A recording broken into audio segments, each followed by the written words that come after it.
ইয়াউমা ইয়াফিরুল মারউ মিন আখি ওয়া উম্মিহি ওয়া আবিহি ওয়া সাহিবাতিহি ওয়া বানি লিকুল্লি ইমরিইম মিনহুম ইয়াউমা ইযিন শাআনুন ইউগনি। জোরে কোন আল্লাহু আকবার। ইয়াউমা ইয়াফিরুল মারউ মিন আখি, সেদিন ভাই ভাইয়ের কাছে যাবে, ভাই মুখ ফিরিয়ে নিবে, ভাই বলবে দুনিয়াতে আমার কোনো ভাই ছিল না।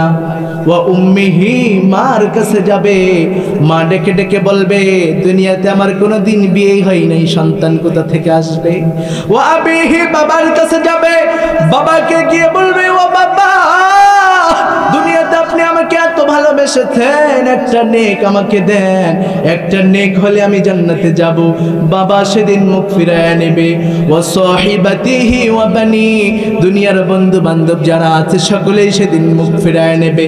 বান্দার কারো কাছে যেতে পারবে না সেদিন, শুধু বান্দা একজনারই সাহায্য কামনা করতে পারে, তিনি কে?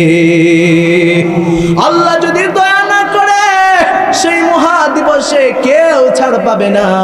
আল্লাহ তাআলা বলেন কিয়ামতের পরিস্থিতিটা কেমন হবে বান্দা শুনে রেখে দাও। এই কিয়ামতের দিন এই যে আসমানের সূর্য তোমরা দেখতে পাচ্ছ, এই সূর্যটা মাথার অর্ধ হাত উপরে চলে আসবে। আল্লাহু আকবার। আর কিয়ামতের ময়দানে আল্লাহ তাআলা সূর্যের সমস্ত মুখগুলো খুলে দেবে, সূর্য মাথার উপরে আসবে, তাপ দেওয়া শুরু করবে, এত তাপ দিবে সূর্যের এত তাপ বেড়ে যাবে, বেঈমান নাফরমানের মাথার মগজগুলো টকবক টকবক করে ফুটতে থাকবে। আপনাদেরকে কেমনে বুঝাই ও যুবক ভাই, শুনো কেমনে ফুটবে, কেমন হবে সেই ফুটন্ত মগজগুলো। দুনিয়াতে আমাদের ঘরে মা বোনেরা ভাত রান্না করে, কথা কোন ঠিক কিনা?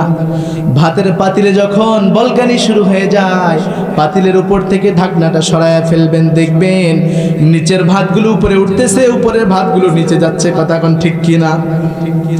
সেদিন বেঈমান নাফরমানের মাথার মগজগুলো এমন উত্তপ্ত গরম হবে, সূর্যের তাপে জমিনটা পুড়ে তামা হয়ে যাবে, মাথার মগজগুলো সেই দিন টকবক করে ফুটতে থাকবে, গলে গলে পড়বে।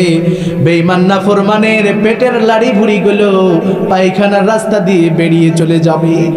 এমন করুণ পরিস্থিতি হবে সেই মহাদিবসে। দুনিয়াতে আমরা কত গাছ দেখতে পাই, কত ধরনের ছাউনি দেখতে পাই, সেই দিন কোনো ছাউনি থাকবে না, কোনো গাছ থাকবে না। সেদিন শুধুমাত্র একটাই ছাউনি থাকবে, একটাই স্থান থাকবে, সেটা হচ্ছে আল্লাহ পাকের আরশ। আর এই আরশের নিচে সকল মানুষকে আল্লাহ তাআলা স্থান দিবে না। এই আরশের ছায়ার নিচে আল্লাহ তাআলা দুনিয়ার সব মানুষকে স্থান দেবে না, শুধুমাত্র কেবলমাত্র 7 শ্রেণীর ব্যক্তিকে আল্লাহ তাআলা তার আরশের নিচে ছায়া দিবেন। জোরে কোন সুবহানাল্লাহ।